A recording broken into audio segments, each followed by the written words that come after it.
Kur ka mbetur edhe më pak se një javë fushat elektorale, presidenti i Republikës përsëriti thirrjet e tij për qetësi. Sipas tij, kontributi në rast të parë për të organizuar zgjedhje të lira dhe të ndershme është i partive. Janë të papranueshme rastet e dhunës. Dhuna nuk tregon asgjë tjetër, tregon vetëm ignorancë.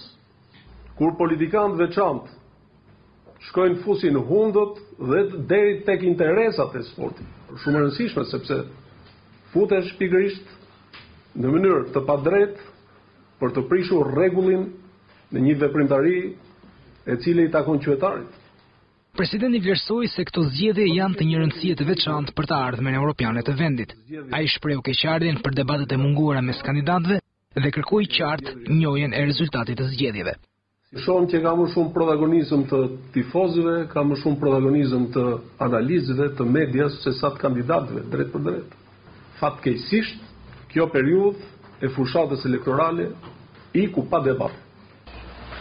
Forca argumentit të bën që të fitosh, po dhe pas fitove, duhet mendosh që ky është verdikti, duhet ta pranosh.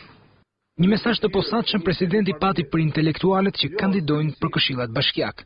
Sepse kam pasur rastin të evidentoj që futen, ka lënë 4 vite dhe nuk dinë se ç'është karta e autonomisë lokale. Nuk kuptojnë se sa i rëndësishëm është roli i tyre në pushtetin vendor. Për të parë që pushteti vërtet në letra është i decentralizuar, por në realitet ka shumë probleme. Këto deklarime presidenti i Republikës i bëri gjatë një takimi në presidencë me përfaqësues të Parlamentit Studentor.